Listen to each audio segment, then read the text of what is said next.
That's when I made the decision to remaster the story of the base game campaign because we sold through the entire thing. We're going to reprint the game, and we have the opportunity to update cards and whatever. We had some typos, but we also have the opportunity to update the story. So we'll make some tweaks and improve this. How hard could it be? Famous last words.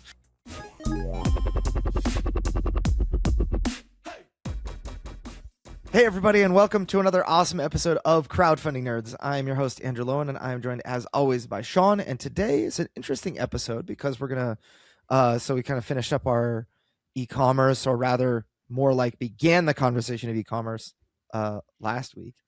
Yeah, a whole week ago. We totally did not just change our shirts and record 2 episodes in one day. But of course not. We never do stuff like that. But this episode's going to be special, and because it's about storytelling in particular. And this is something that's been very close to my heart lately because I have recently written about 80,000 words that belong in a game, and it's which is the equivalent of if we are going 250 words on a page, 312 page novel. And that doesn't include these 700 cards and a bunch of other characters and the actual gameplay components, quick reference card, the rule book, the rule book's probably another 15,000 words on its own, So anyway, it's quite a lot of writing, but the actual narrative is, 80,714 words. So it's been a journey, and I think that I'm ready to talk about that. So for those of you that are looking to become better storytellers, or this is kind of what my experience has been, because I've now written a lot. This isn't my first go. I've actually we produced the first game, and I wrote that story. I co-authored that, but then I was actually the main author of this one. But interestingly enough, for those that are listening for marketing tips, storytelling is really important when you're email marketing and that kind of thing. Like, you will have to be a storyteller when you're building a landing page and you want people to follow along. You need to kind of pull them into your world, and hopefully the tips that you learn from this discussion are going to benefit you there. But in particular, this episode, we're going to share with our Deliverance fans as well. And for you may actually receive minor spoilers, because I want to share these, kind of that, the goal is to share with those that are trying to become storytellers in their own products, in their own games, lessons that we learned developing this one, and how kind of, hopefully it will benefit you guys. So if you are a Deliverance fan listening to this, you've been warned that you could potentially be spoiled. Just minor spoilers. We're not going to give away the big stuff. But so anyway, let's dig in. Where do you want to start? Well, maybe the first place to start is your maybe struggles working with other people. I know you try to bring in some people to kind of assist with the writing, because it's a lot of work to do all that writing. But I know that you found it sort of difficult maybe communicating your vision or getting people on the same page. And I know that you eventually decided to kind of tackle this yourself. So maybe outline some of the things you learned seeking to bring other people in, and why exactly did you eventually decide to take it on yourself? Sure. So the first person I worked with on the original Deliverance campaign was back in 2021 to like 22. We ended up, so it was actually summer of 2021 that we launched the campaign, and then we delivered I don't want to say winter, it was like fall of 2023. And I co-authored the first story, which is about 16,000 words, with Ian Tyrell. He's an Australian guy that is known for editing rule books, like all the Stonemaier rule games and a bunch of other rule books. And he said, I'd love to help you with the story. And so what I did was I would write. So at the time, I knew what the story should be. So I had kind of my main, what I call story beats, the plot points, like from mission 1 to 2 to 3 to 4, etc. And he was the one that was going to turn them into actual coherent narrative. What I would do is I would write it before, like, I don't want to say unintelligible, but it was a very rudimentary. This is what needs to happen in the before text. This is what needs to happen in the after text of the mission, and it can be roughly this size. And so, and then we did that for all 14 missions of that campaign. And then Ian would write, and I would kind of refine a little bit to make sure that the story text matched the campaign mission that we were playing, or that the players were going to play. And we kind of went through a period of going back and forth to make sure that the stories matched the campaign missions, and then the campaign missions matched the stories. And there was a lot of refinement done, and the campaign was actually like the gameplay portion was done before the story was fully fleshed out. And so we actually had back and forth of like trying to get them to fit really well, and add some personality into the story and everything like that. And so that it went well. Like overall, the game became number one hotness on Board Game Geek. It was, very well received. We sold out of 5,000 units, just practically entirely selling it ourselves, just online. And then we ended up going back and polling our audience, and we asked them. That's maybe like the whole reason that we redid the story, but I was really happy with Ian. He's awesome, and he's even helping us on stuff today with various elements of the expansion. But so the story was, I asked a huge poll, like, what did you love about the game? How many games did you actually play? Did you get through, like, for people that made it through 6 missions of the campaign, what did you think about all the things? For people that made through 12 missions, what did you think? For people that finished it, what did you think? If for people that hadn't started the campaign, what were, this huge poll? It was really very, very helpful. And one of the questions was for everybody who had actually played through at least 6 missions of the campaign, what did you think of the story? Rate on a scale of like 1 to 7, where 7 is really, really good and 1 is very terrible. And what I generally, when I poll people and ask questions like that, I expect to see whatever number is the highest. I expect to see a cascading bump, like a smoothly cascading line from, like, if it was 7 was great, then 6 should be less, then 5 should be less than that, then 4 should be less than that, etc. And what we found with gameplay, it was a 7. Like, people were like, the vast majority of people said this game was awesome. It was a 7 out of 7. And then some people said it was a 6. It was like less than half of that. Of the people who voted 7 said it was a 6. And then like a quarter of the people that voted 6 voted a 5. And then there were very few people that voted like 4 or below, like, compared to all the the majority of voters were at the front. And there were like well over 400 people, I want to say, that voted in this poll. And then it came to story, and I had a chunk of 7s, like a large chunk of 7s, and then 6 was about half of the number of 7s, and then 5 was about the same as the number of 7s.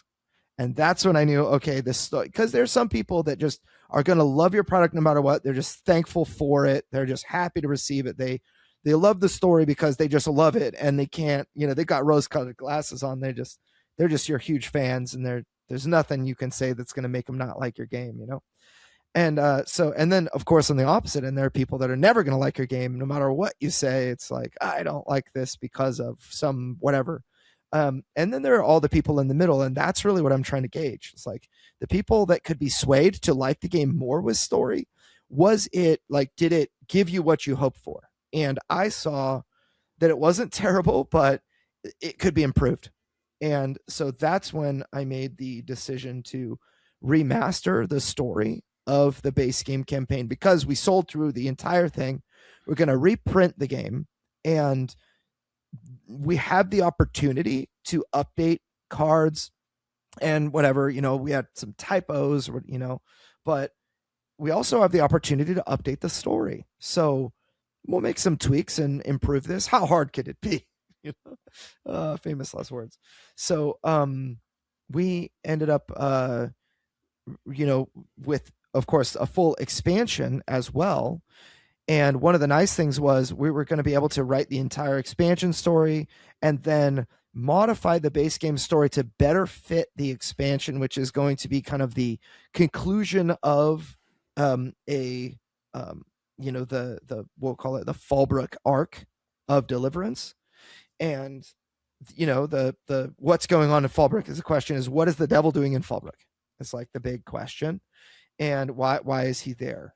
And so you get some answers in the first story, but like the conclusion of the second one is really, really, really good. And so we had the opportunity to make sure that those two blended seamlessly, because when I did the first story, I had an idea about the second one, but it wasn't like fully fleshed out. And so being able to go back and edit the first one is awesome. But then I thought, okay, I like writing. I feel like I have skills as a writer, but I'm not like an author. I'm not really an author. So let me have others that are highly qualified authors write it. Like we have some more money now, so I can actually afford to pay someone for their writing, compared to, Ian was very gracious, but he worked for like pennies compared to what a real author would be. And he volunteered his time. He actually asked me to just donate some money to a charity. That was my first campaign. So props to Ian Tyrell. He was amazing. But now it's like, okay, we're going to get a person who has been published before. And so I actually asked others for like their resumes, and sent invites out to people, or messages out for a potential paid gig in like writers forums and Facebook groups and stuff like that. And found a guy that had been published before. He actually wrote like a futuristic Pilgrim's Progress. I asked them to give me, as sort of a test, I asked them to give me to write a story about this character doing a particular thing. And just it could be 500 words or so. That's all that I was looking for. I just wanted to see if the writing was interesting to me, if I was engaged in what was written. And this was kind of before ChatGPT became a thing, like it was 2024, but we ChatGPT and other like AI tools weren't a mainstay thing yet. So I wasn't, and the authors that wrote did not use AI. Like there's no way. It was their style. So found a guy that wrote an interesting story, and I actually brought him on to do a bunch of different scenarios. His name is David Umstadt. He did a bunch of different scenarios for us, like before and after stories, and even the scenario book. He did a lot of work there. We had like 26 scenarios. He wrote some of them, but his writing style was very brief. So like if I had a full page of room, he would take maybe like 25% of the page and just say, like, you punch out the last bad guy and you leave. It's like there's not a lot of it's just like very to the point, very direct. And I found that what I really wanted was somebody that would flesh out the world, like help me like reveal this world to people so that they can fully understand what they're playing, and like get some insight into the world and feel like they're a part of the world, versus telling me what happened. I felt like it just wasn't, in the end, actually, I just felt like it wasn't the right fit, because like he came over to my house. He's like a really nice guy, he and his wife. And, we talked about how what I envisioned, and I felt like he would be able to match the vision. But his writing style, which is correct for him, was not the right fit for the project. And in the end, we parted ways because I felt like he wasn't kind of able to adapt to what I wanted, what I really needed. And so I brought on actually a guy that had worked for me for a very long time, Adam, to carry on with the story because he's a very good writer, and he what really wanted to do it. Like, okay, I'm already paying him for full time hours to work on Deliverance, and he was a game developer. So like, let's transition him to writing and also pay him to be a writer, and then reduce his game development time and so on. He did customer service, game development, writing for me. And so he took on the story, and in the end, I felt like there wasn't. So he wrote the story, but it felt disjointed. There were major blocks of like, it's not seamlessly one world. It's like this happens, and it's more like telling instead of showing. And I felt like it wasn't the right fit in the end either. It just didn't do what I hoped it would do. And I thought, I'm the one that has, and the whole time I'm editing, writing, I'm collaborating back and forth and whatnot. Adam's writing. You'll see. Oh, well, if he reads the story that I wrote, he will actually see parts of his Skeleton writing of still. his. Yeah. So that was helpful. But I felt like to write something in a world like this for a game like this, I really wanted. So actually, one of the number one things people wanted is they wanted to get like, they wanted to see what's going on in the mortal realm. So you play angels. The game is written generally from the angelic perspective, looking at the mortals and what they're doing, and the demons and what they're doing. But you are the angels, so your perspective is from that of the angels. And they wanted, the audience wanted to see a lot more of the humans, and how they kind of tied in, and how they interacted with the angels. That was a big thing that they wanted to see. And so I really wanted to add more of that, and I felt like it just needed to. I don't know. I had to do it at the end of the day. Like, I had the vision for what I wanted. I didn't want to do it because I already have 2 full-time jobs, like, right? Like this crowdfunding nerds business, next level up crowdfunding nerds, and then also Low End Games, like publishing and developing and all that, like, kind of falls onto my shoulders at the end of the day. So here I am taking on the authorship of this story. The story ended up being about 45,000 words for the expansion, about 17,000 words for the base game, and around like 20,000 words for the scenario book. All in all, I mentioned it's like 80,714 words. And that's like, part of it, I wrote about 3,000 words a week in addition to what I was doing. And my wife will tell you my life was pretty full at that time. I actually started to have anxiety answering the phone, because answering the phone would like interrupt me. And I felt like if I answered the phone, I would interrupt a thought that I had, that, if I'm writing, I would have particular days that's like, I'm going to sit down and I'm going to write today. And I had eventually kind of discovered a rhythm and a system and a process for how to sit down and actually write and be productive, rather than just, I don't know, sitting down, making myself sit down. Like Hunter S. Thompson would lock himself in a room until he wrote, like, no food or anything until he wrote the thing. It's either I die or I write, and he also did LSD and all sorts of other things you should probably not do as a writer.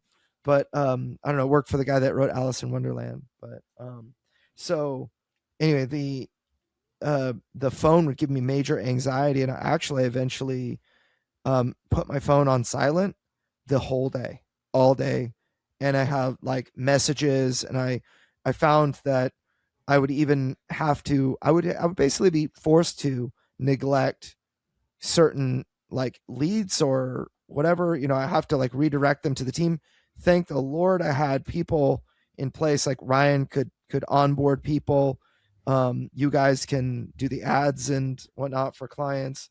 But I really felt like, I think the only reason that we kept growing as a company during this time, and by the way, I started this in December of 2025, and I finished at the end of June 2026. So it was about 7 months of time.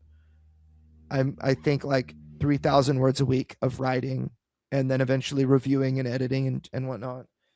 Um, and that probably took like two solid 10-hour days per week to write that much. I'd say I got like 1,500 words in a day. But the problem is, like, I'd get one day that's like full solid writing of like 1,500 words. I'd write like, that's 2 pages in the Deliverance campaign book, like the way that the size of everything works. But the like the way that the writing would come sometimes, like I'd get one solid day, and then I'd split the next 1,500 words over the next 4 days. So I'd write, 300 good words on one day, and then 450 the next day, and then 150 the next day, and that kind of thing. So it became, I gained a system that worked for me. But yeah, it was a tough to adapt and So become I an actual suppose, novelist. just to recap so far, you surveyed your audience. They said one of the weakest parts of the game, or one of the weakest parts in terms of what you could see in the survey, was the story. You decided to invest in the story. Brought in other people because of different writing styles. You figured this is something that you needed to do, and then you developed systems in order to write consistently. So in terms of because you obviously had a vision of what the style should be, I imagine that came through references of books you've read yourself. So is there a particular author that you sort of were trying to imitate, or you used as a reference? I know you've read a lot of fantasy, so that probably helps when it comes to like understanding how you want your world to be described. So maybe you want to talk a little bit about the references that inspired the writing behind Deliverance? Sure, yeah. So, the first one and the most poignant is the Bible, because the in particular the way that the world has to be presented, it has to be consistent with the worldview of the Bible, as the Bible interprets angels and demons, and the way that they interact with people, what they value, how they behave, certain things that would, like, my audience, they may or may not notice. But like, there's no time in the my campaign where angels hurl insults and reviling accusations against their demonic foes. um that is because the Bible says that's the way it is. There's no time where demons actually turn around and become good guys, though there are times where they will maybe leverage the angels and kind of use the angels as interest as tools toward their own ends, which is interesting. Was very fun and challenging to write that.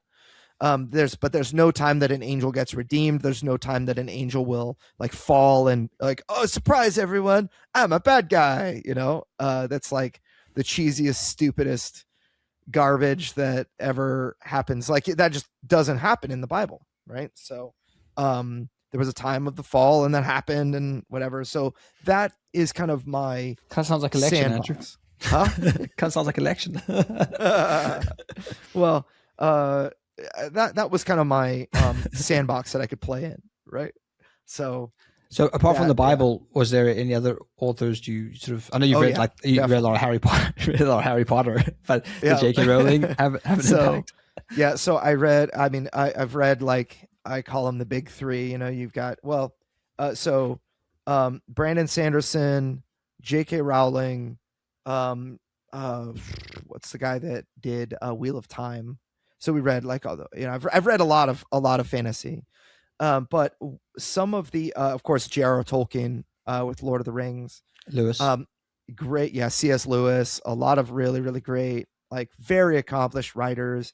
Um, the probably the this is going to be disturbing to Deliverance fans, but one of the most, well, some Deliverance fans, one of the most influential writers on me is actually J.K. Rowling with the Harry Potter series. So I watched Harry Potter, like the first four movies, then got into the books and read all the books, and finished the rest of the movies. But I was, it's actually very interesting. Harry Potter is based on, it's like the story of Christ, like the crucifixion and everything. Like that's Harry Potter. Harry Potter is the Christ-like figure.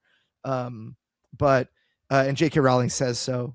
But anyway, the writing of I always use it as an example where in the very first book, when Harry Potter, this little 12-year-old boy, goes to this magical place called Hogwarts, there are these carriages that you have to ride into the castle, and they're horseless. They don't have but they ride somehow. They're being pulled somehow, and it doesn't try to explain to you why they're being pulled or how this makes sense. It just says this is what is, and you have to accept that. I started to notice this type of storytelling in other shows like Marvel, like the Avengers. You're not explained why there's this giant green monster jumping up and around and smashing aliens and climbing buildings and he's indestructible. It's just part of the world. There's also a Viking that flies by the power of a hammer and like shoots lightning. And then there are, I mean, in the end of like there's Black Widow who can scissor leg take down aliens that are 3 times her size. And Captain America has a shield that he always catches after he throws it. That's indestructible. Like these are things that you might have a little bit of understanding of, like, oh, we made this special shield out of vibranium. It's like, how did you hammer that into shape then? If it can't be destroyed by like Thanos and his Infinity Gauntlet, But anyway, so there are things that are in shows that are not explained. They just have to be accepted as they are. And I thought that was really a compelling way to begin. And it was actually one of my inspiring things for, like when a non-Christian person plays Deliverance, that is the angle that I see it, where I don't need them to accept that, let's say that the Bible is true in real life in order to play the game. But if you play the game, you're playing in the universe of the game, which the Bible is true. Angels are good, demons are bad, Satan's the worst. That's what the book says. So the rules of the universe have to be established and consistent. I don't have to explain them. I just have to I just have to make it so that the audience can step into that role and feel like that role. And a lot of what we don't do is we don't explain why Michael the Archangel has a big broadsword and is the leader, or why they care about protecting saints, or stuff like that. So all of these have to be assumed, and a lot of that I got from these authors. Harry Potter. As far as I remember, in terms of Harry Potter, you eventually do see that these kind of carriages are being pulled by horses, like kind of skeleton horses. Am I remembering that correctly? So right, and that's actually, I want to say 4 books in, you finally figure out that the horses are being pulled by, or the carriages are being pulled by horses that you can only see if you have seen death. If you've seen somebody die, then you very cherry to kind of bring children to a school. Anyway, this is the concept known as plant and payoff. So you plant an idea and later on you pay it off with something. And I think this is where you kind of get into the ideas of implied things, which can be very powerful for world building. I think Half-Life, in terms of a video game series, does this really well. Like even the Portal series, because it's in the same world. So an example of this is like Half-Life Alyx is one of the most recent video games I've completed of the Half-Life series. And you kill what's known as these Combine. They have these machine guns. It's like, well, why can't I pick up their guns after I kill them. Well, you find out later that their guns are actually linked to their biometrics, and that's why you can't. And eventually later on in the game, you find like sort of an unlinked gun that you can then use. So that it makes sense because you're kind of playing the game and you're unable to like pick up their weapons.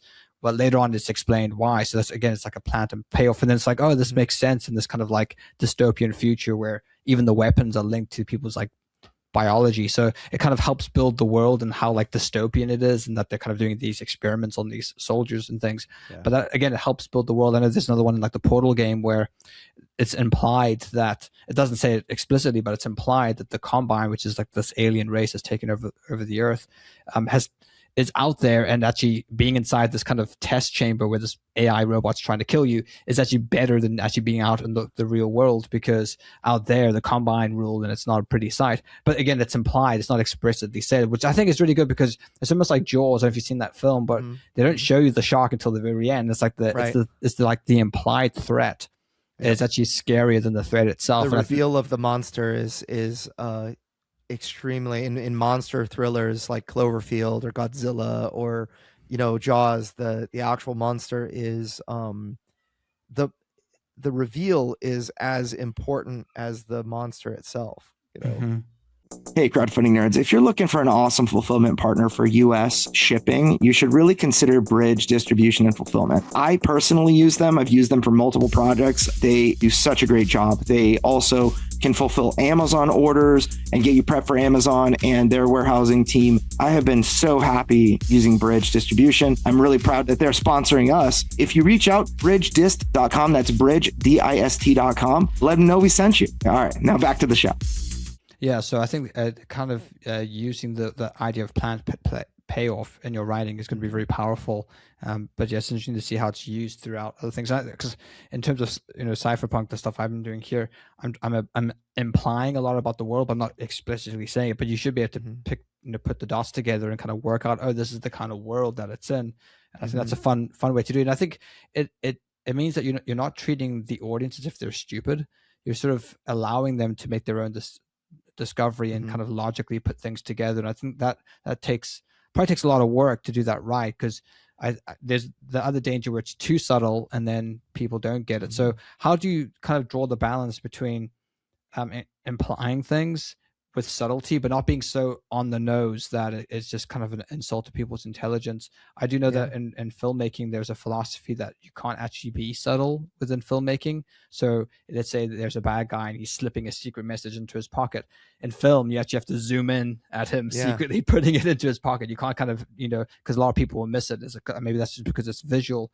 It's kind of different if you're writing it. But how do you strike the balance between being subtle but not being so obvious that it's just an insult to people's intelligence? Yeah, that's a great question. There are a bunch of different things that you have to do in order to, but I do agree that you should treat your audience as intelligent. And the payoff, I oftentimes, like, if you watch a movie once and you go back and you watch it again, you pick up so much more that you missed the first time. Same thing is true with reading a book. You will pick up so much more that you failed to pick up the first time. Funny enough, my wife and my daughters are watching Twilight, and so I'm in the room as well. Of course, I actually really love the music of Twilight. It's one of my kind of guilty pleasures. Is I love the piano in the movie, even though some of it annoys me. But there's a time where Edward is talking to Bella. Edward is one of the lead characters. He's a vampire, and Bella is this innocent human that kind of gets pulled into this love triangle eventually, So Bella is going to get a book, and she comes out of the bookstore, and there are these troublemakers that start harassing her, and Edward pulls up in his car and rescues her from these guys which clearly had very ill intent for her. And Edward is very upset. He's like, help me, distract me so I won't go back and rip those people apart, And she's like, I don't know, put your seatbelt on. And he laughs. He just like, it's like such a funny thing to him because he's immortal. And if he crashes, he's fine. But she doesn't know that. He just finds that extremely funny because of his, in essence, immortality and like super strong, super strength or whatever. and he looks back and says, "You put your seatbelt on," and he keeps driving, and it kind of changes his mood like instantly. And it's not something you would really know at that point if that was the first time you'd ever seen it. Edward's weird at this point. It's just like something's off about this guy. You don't know that he's a vampire or whatever. You might be able to guess, but but when you watch it again, you get the humor of that moment of Bella saying that, because she's ignorant of his vampire strength and whatever. I don't think many people would watch it again. Once is probably enough, if too much. Yeah. Well, but yeah, I think that the humor is often, so I actually really misunderstood humor. I think it's one of the number one areas that I underperformed in the first version of the game. And in the first edition, humor, I was thinking, fart jokes would be funny or whatever, like how it would be, because I don't know, angels farting just sounds funny. But because they're in human bodies, right? They take human forms sometimes, but what actually ended up making it was a joke about popcorn. There was the joke that ended up making it. Infamous popcorn scene. Yeah. And while there is still references, it's not quite so on the nose, because the joke was that Michael the Archangel had never eaten anything human food other than manna, which is angel food.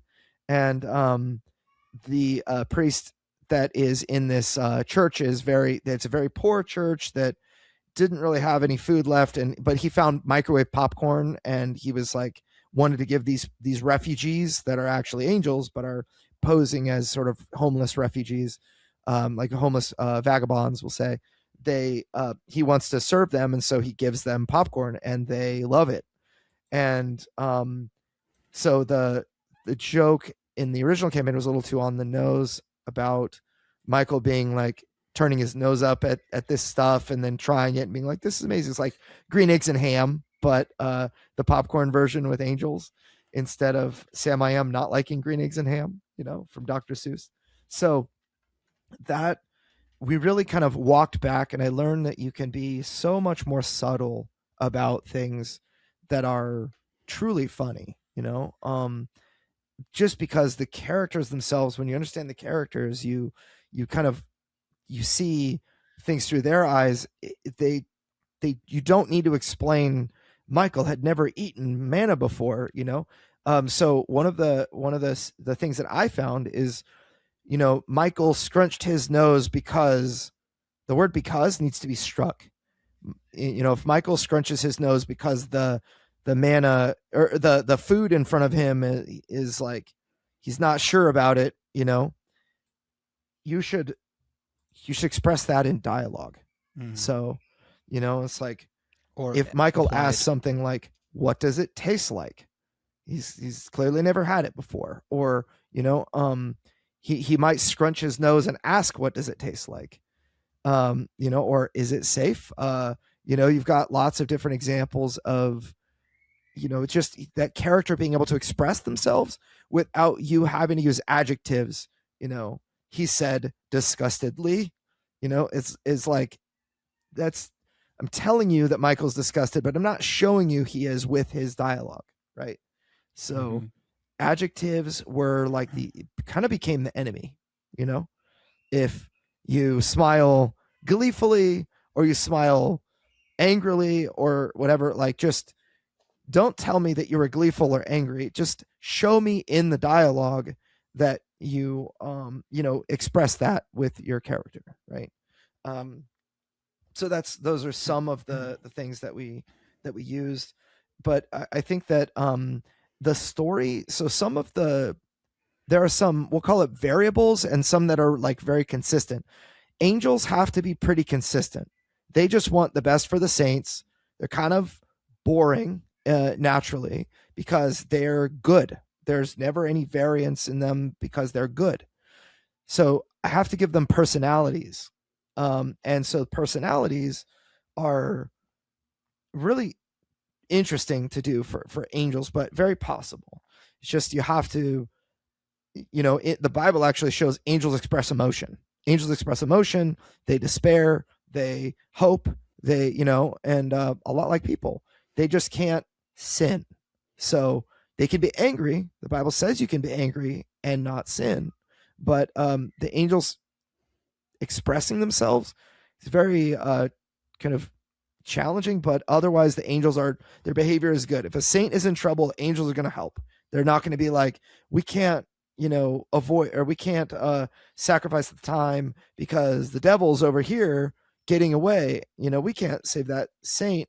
They're going to be like, well, the devil is going to have to wait. The saint is first priority, right? So the unknowns have to come from the demons, the demonic side, like the bad guys. And I think one of the best, probably the best moments in all of Deliverance is in mission 3. So you beat the first 2 missions. You kind of go into you have this mission of like infiltrating the city without being detected by all the demons. So you stomp out a patrol of demons in mission 1, and then in mission 2 you have to run into the church, which is like a protected area, but you have to run through like a mini boss called the lieutenant. And then when you get there, the devil is waiting for you. The devil is actually sitting on his feet are kicked up on the altar of the church. And he's just like, welcome, friends, and you're just like, first of all, it's weird that the devil's in the church. It's weird that he's saying welcome. And he also says, don't worry, I won't reveal your position. Your secret's safe with me. It's like, what is going on and what is he doing? And, so that is probably the moment of like, I'm now captivated by the story and interested to see what's happening. There are other moments like that, but I think that's where the real intrigue is. And then also later in the expansion and the way that story is written, we go a lot further into the people. And so the people are variable as well. There are different characters with different goals that are often secret, and to kind of tease them out through the story is, kind of one of those, it's a difficult thing to do, but to treat your audience as intelligent will slowly tease out those things over the course of missions, So we've talked about being subtle. Now, I think the opposite end of it is not being subtle. It's being preachy. And I think Christian media tends to have a reputation of being very on the nose, preachy, kind of just, it's kind of forced and it feels wrong. Now I actually think it's actually more of the trappings that secular media seems to have gone into, where secular media now is very preachy, and it's like, oh, I'm just being lectured here. And like, okay, I know exactly this person's politics and religion after hearing this. It's treating me like a fool. So how do you still communicate a message that's meaningful to you? Everyone's going to communicate something that's meaningful to them, but without being preachy. Because I know that we've played games and there's been lore elements, right? And those lore elements have been very on the nose. Like, okay. Like, there's just, I find that those types of, when that happens, it really takes you out of the world. It's like it breaks the fourth wall, because suddenly it's like, oh, I'm not actually engaging with a game. It kind of feels like I'm engaging with propaganda, and like I don't really like this feeling. So how do you kind of kind of respect your audience but not be sort of so on the nose, so preachy?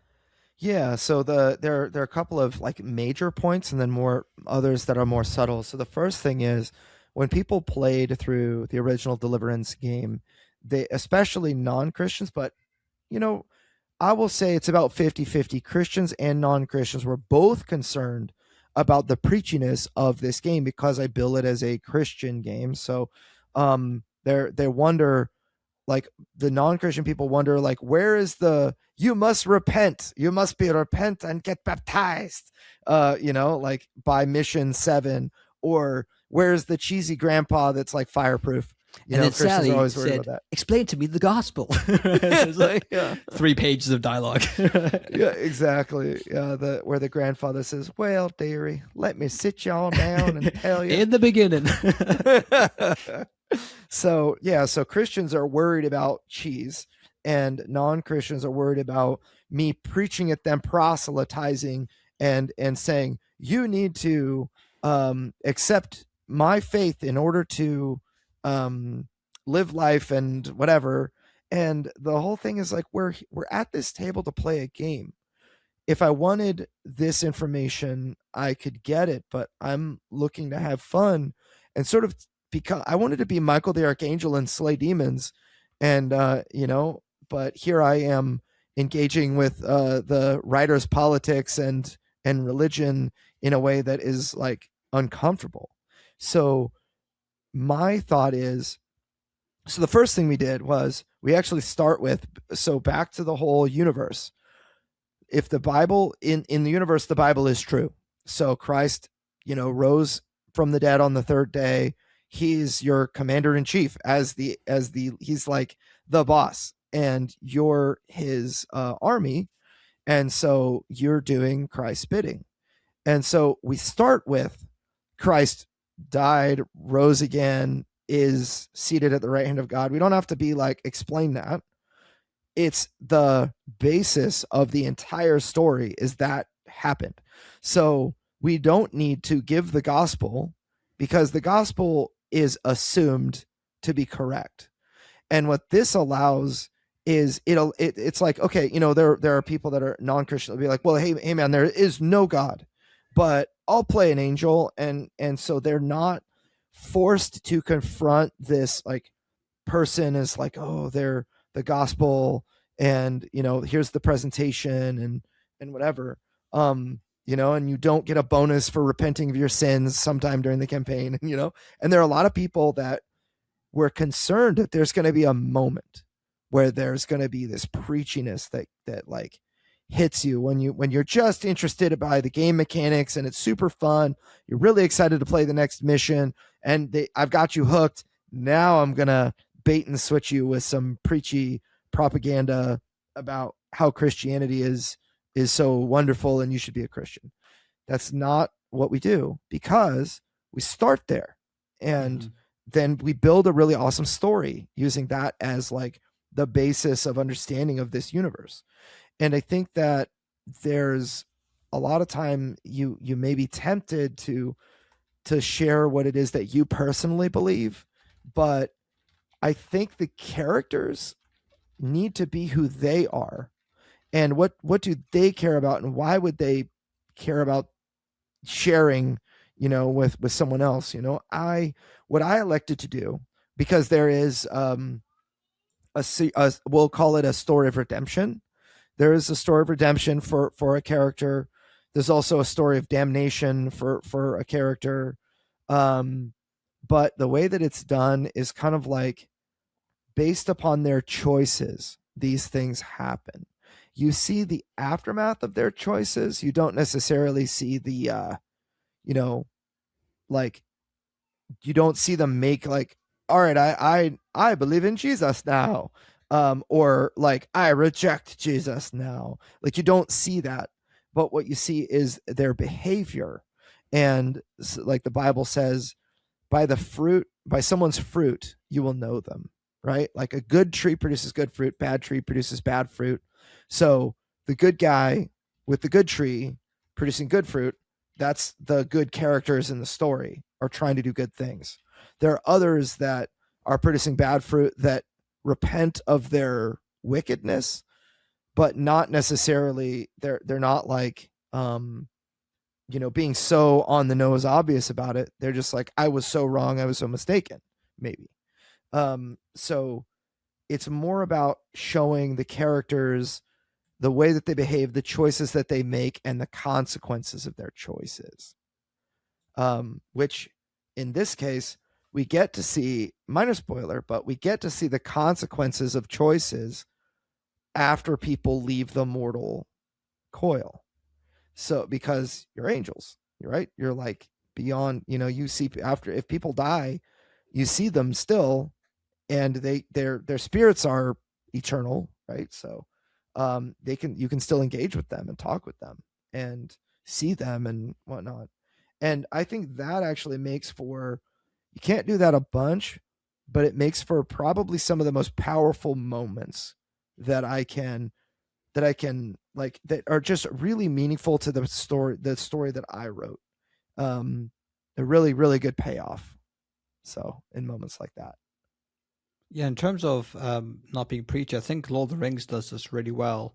I know that there's a quote by J.R.R. Tolkien, who essentially says that fundamentally Lord of the Rings started as a religious work, but became increasingly so as he wrote it. So, and you kind of see these Christian themes expressed into it. I think people who don't have a familiarity, who aren't familiar with the Bible, wouldn't notice those themes, but they're there throughout. So, for example, Aragorn clearly takes on a type of Christ who is this wandering servant rejected by his own, and then eventually ascends to the throne of Gondor. Gondor clearly is Jerusalem, beset by enemies, which the apocalypse says what will happen in the last days, and Jesus even prophesied of this.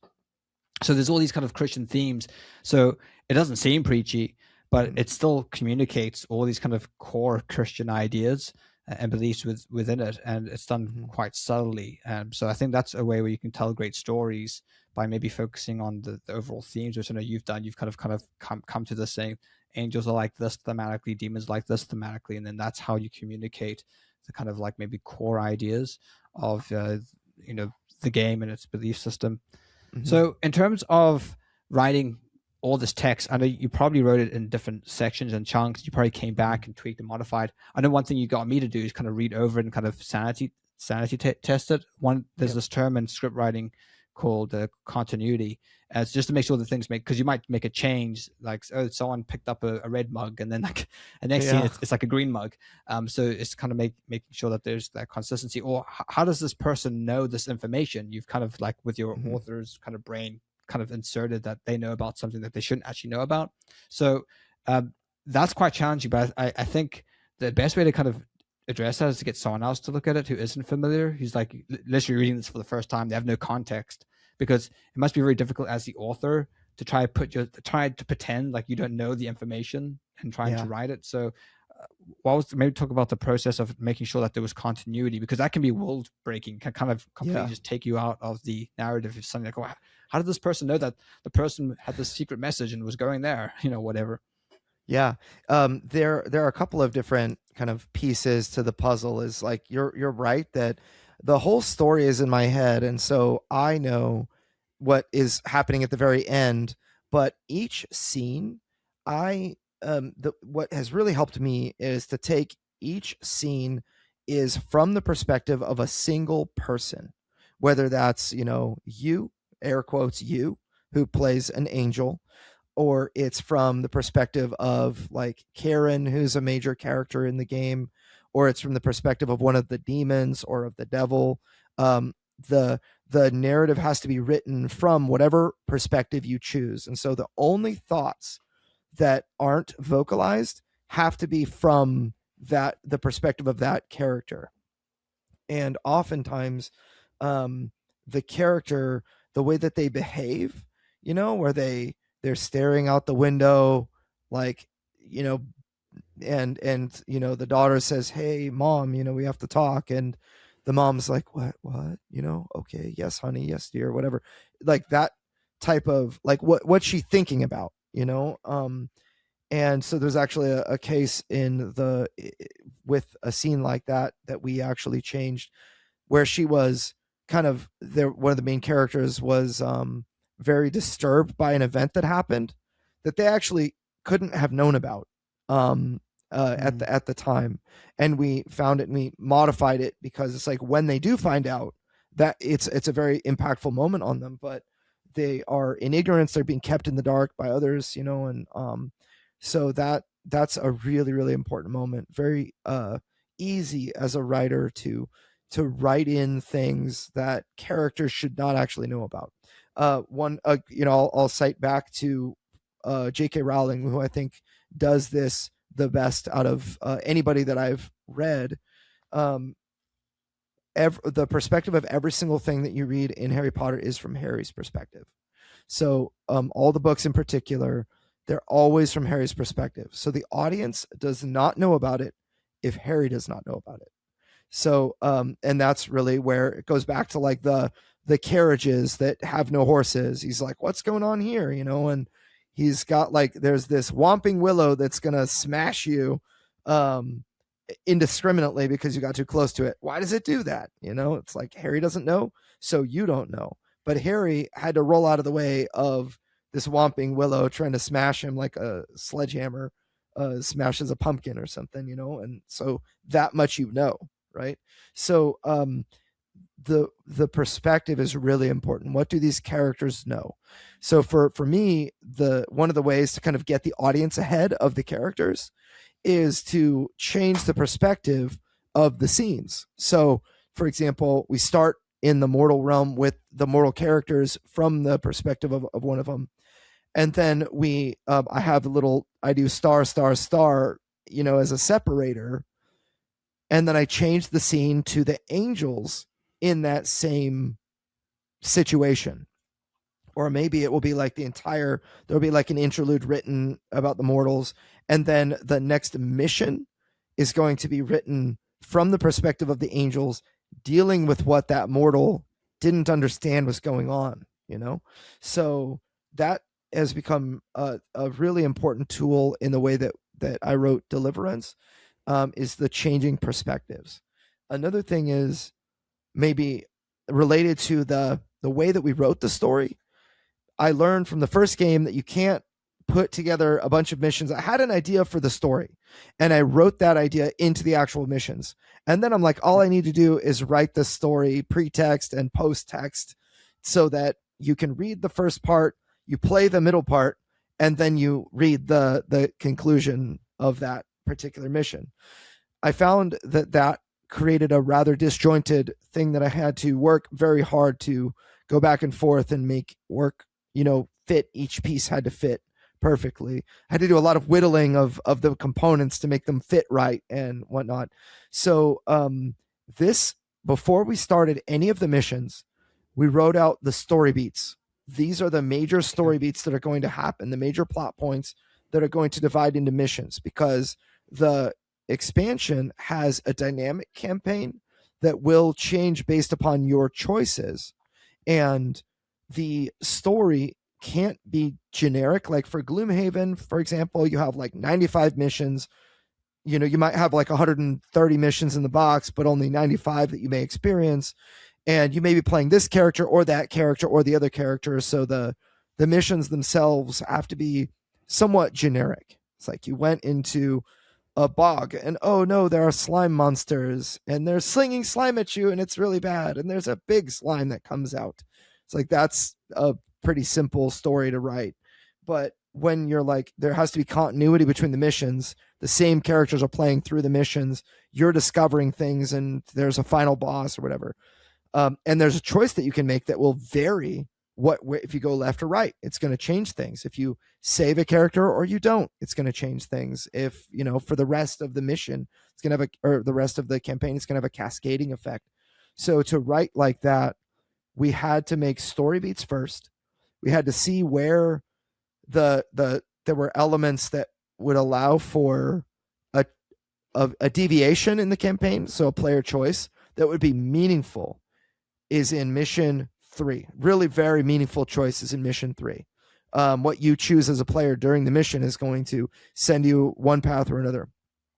And that deviation we found through creating the story beats and seeing when should this particular thing that we want to have happen, when should that happen, and how, like, what's the aftermath of that thing.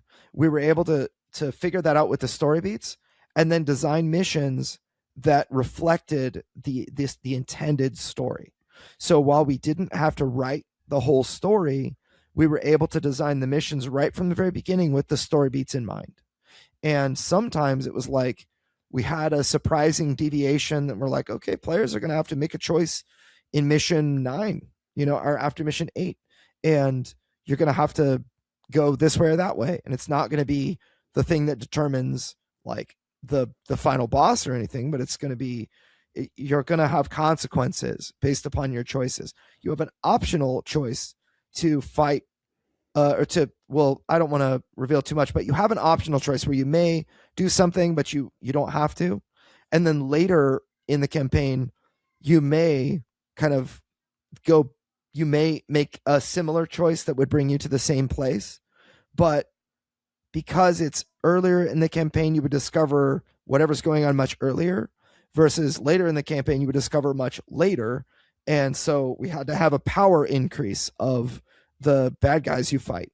And so that was kind of a really interesting thing to know ahead of time, and to be able to write and to design missions that make you really feel like you're playing a book is what I wanted people to feel like. So I wanted you to feel like you were a part of the story, but then you also get to see what's going on. And what's kind of weird is like you've got some people that do not want to read your story. They want to play the game. So they'll read the before text for flavor because they're playing with other people and whatever, but they don't really care about that. They want the mission. That's the whole reason they bought your game. So in Deliverance Council of the Fallen, we have these interludes that we call them, which is like a 2-page spread or a 1-page of pure writing. And that's it. There's nothing secret to discover as far as like gameplay wise. And so what we needed the story to flow regardless of those interludes.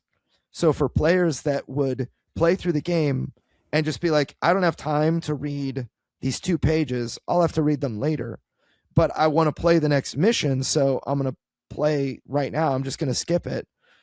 I needed the story to be consistent so that you would understand the basic story. You may not understand all the rich stuff going on around it, or like why you're at this party at Craven's Manor and there are all these people dressed up in masks.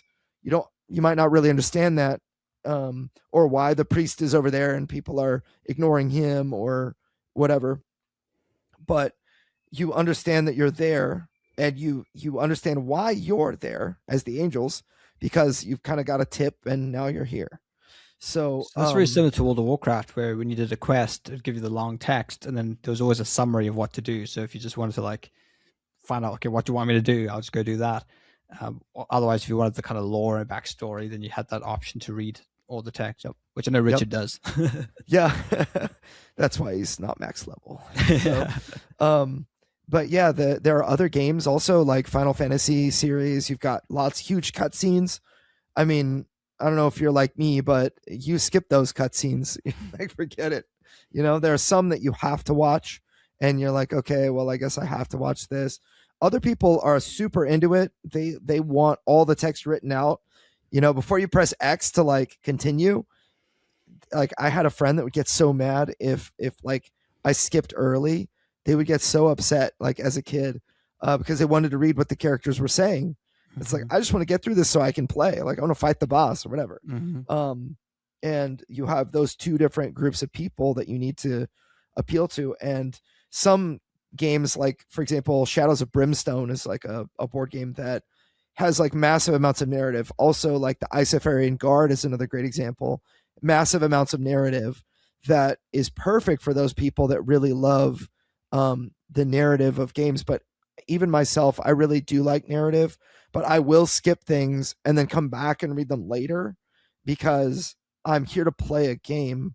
I'm not here to like read a story with 4 of my friends sitting around the table. So I think it's important to give people enough context for a mission that they can know why they're there and what they're doing.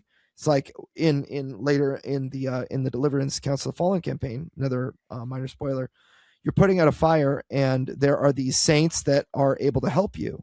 And depending on how you act in that mission, you kind of you unlock the saints to be able to help you. So you could have like firefighters, police officers, EMTs, the Good Samaritan. These people can help you kind of fight the fire and control what's going on there. And it's conditional to the mission. Like, you have to kind of free up the firefighters so they can help you and whatnot.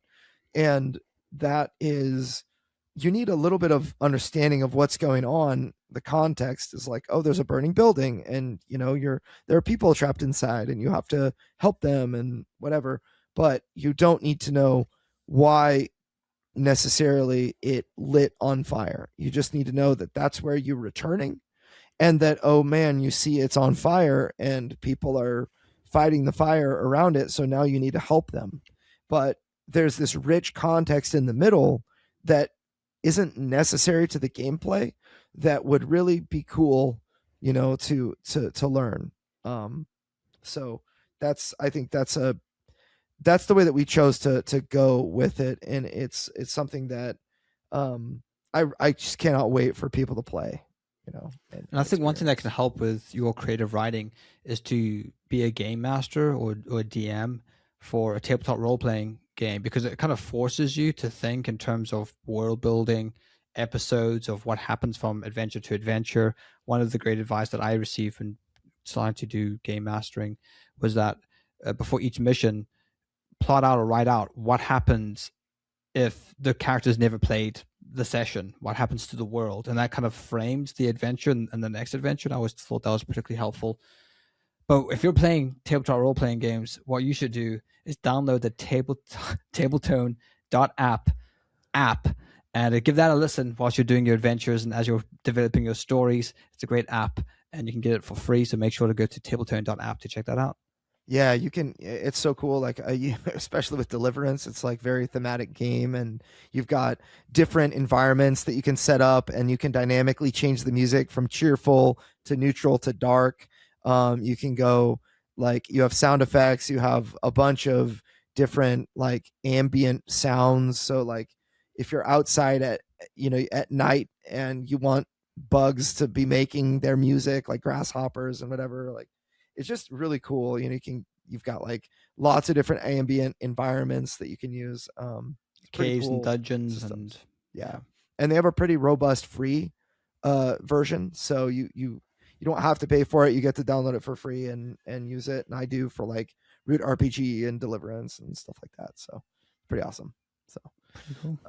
Yeah. So, well, hopefully you guys enjoyed this little dive into story and writing. I as a final encouragement, I would say if you are writing, make sure that you have like, don't be like, hey, if you want to read my writing, then like, I'll be happy to send it to you.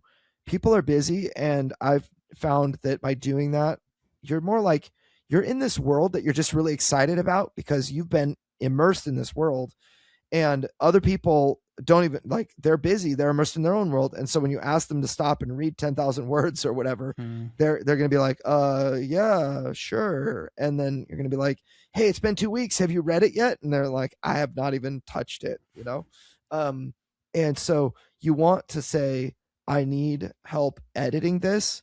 Are you able to help me edit this? Or for me, I'll ask, I need somebody to sanity test this to see if it makes sense. Will you please do that for me? And give it to them in smaller chunks. Don't give it to them in like massive pieces.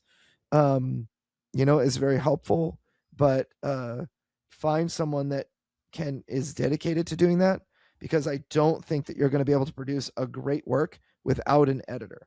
And that might mean you need to pay somebody to be that person, but it's certainly worthwhile to make sure that you have a dedicated person doing that. For me, I had a half a dozen people that were dedicated to this. My wife, you, Sean, I had others giving me great feedback. We have, proofreaders that are like, college level English professors that are checking grammar and everything. So just make sure that you're not writing this because you like without editing, because you think the story is the greatest thing ever, and that's because you're enamored with your own world. But you need to help take those rose-colored glasses off by making sure that you have others that are not financially tied to the success of this venture of yours, and are just tied to the narrative itself. Like, is this good narrative, or is it, is it engaging? How could it be better? Or where was the inconsistency? Stuff like that. We wish you the very best in your storytelling adventures. Yeah. If y'all are listening to this on audio, make sure to give us a review, like 5 stars or a thumbs up on YouTube. We really appreciate that. And we'll see y'all on the next episode, nerds. Hey, crowdfunding nerds, it's Andrew Lowen, and I wanted to introduce you guys to the Crowdfunding Nerds Academy. If you don't know, we have a do-it-yourself course system that will teach you how to build, excite, and prepare a crowd to fund you on your launch day. And that is our goal. I have used these systems to help raise over $30 million for tabletop campaigns, over 200 tabletop crowdfunding campaigns since 2019.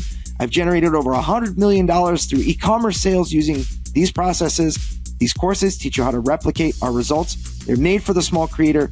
Over 150 of those people were first-time creators. These courses contain hundreds of hours of podcast discussions and tons of details that are almost impossible to find on the internet. And they have been distilled into concentrated courses that you can absorb quickly. They are designed to generate results. We hold nothing back. Visit crowdfundingnerds.com/academy to learn more, or just Google search Crowdfunding Nerds Academy.